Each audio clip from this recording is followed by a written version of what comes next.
We're seeing mergers in the metaverse space. We're seeing NFT adoption grow crazy. And what did the Fed say about crypto? All this and more. Welcome everyone to OG Crypto and NFTs. My name is Troy, and in this particular episode, I'm going to give you the best and greatest news in NFTs and crypto assets. Please hit that like button to get this out there and get it out streaming to everyone, as well as that subscribe button. I want to grow this channel. It's growing slowly, but I want to get it out there and get everyone to get the best 5 minutes in crypto on a daily basis. Let's jump right into it. Metaverse builder seals $470 million deal for esports organization. Infinite Reality is a metaverse builder. They partnered with esports and their organization and their guild. It is crazy how much of the gaming market is now starting to make its way over to the metaverse.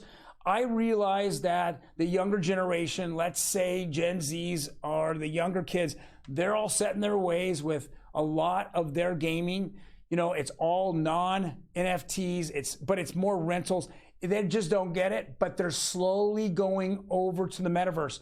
But I guarantee you, one day their kids are gonna laugh at them and say, that old school stuff, you play Call of Duty and it wasn't in the metaverse with IR, with reality glasses on. That's crazy. You know, what that old school stuff. That's what their kids are going to say. We can't wait for it to happen. But this is very, very interesting how we continue to see the metaverse and sports gaming is now merging more and more in the market. Next article here, this is the Fed chairman, Brainard, said crypto needs regulation now before it becomes so big that it threatens the financial system. We're seeing this happen. We know the Fed just can print money at will when they want to. But Bitcoin there's only 21 million of. So there's always going to be a limited supply of Bitcoin, and it's going to be more valuable as more and more companies, more and more countries adopt it. And this is going to threaten some financial systems, including the US government. And they realize that they cannot control Bitcoin. They can't. So if we're looking at the last week or so, we see all kinds of stuff going on in the world. We saw the Puerto Rican bank just give the boot to Peter Schiff.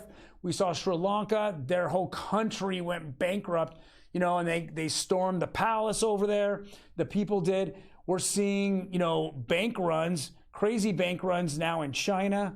You know, it's just, this is going crazy. And we've seen the euro just getting destroyed to the dollar. Why? Is because they're not flipping and evolving to get rid of inflation. They're very slow at it. So their currency is getting crushed.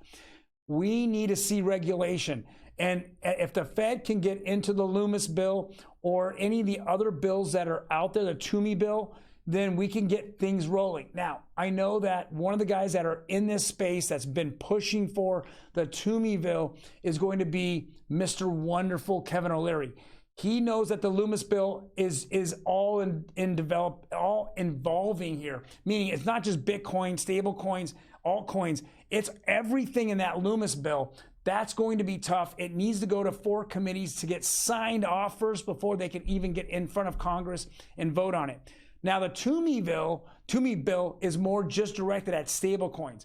And that's what Kevin O'Leary is saying. He's up there at the Hill and he's continually going over, pushing for it in the respect that we can take one thing at a time and we can regulate one thing at a time, one sector at a time. We can be so much more effective. So let's start with stable coins. And that's where the Toomey bill is going to be effective. He wants to get it passed. The problem is that Pat Toomey of Arizona is going to retire at the end of this year. So if they don't have that in front of Congress, it's not going to happen. And we know the Loomis bill could take 4, 6, 8 months before those committees getting back to Loomis, to the Loomis bill to sign it off. And then there's some negotiations and hearings that probably have to happen. So really, I know that it's a big moment in time when we get this taken care of, the Loomis bill passes, but it's not going to happen anytime soon. And with that being said, we're going to see crypto continue to be adopted more and more in countries, becoming some countries fiat or a secondary fiat in their country. So a digital asset fiat, if I want to call it. Got to see it happen here, guys. Got to see it. We just need more pressure from people like this Fed chairman. Next article is very interesting. It says Lotus Cars and NFT Pro announces partnership with Ripple to bring automotive NFTs to the XRP ledger.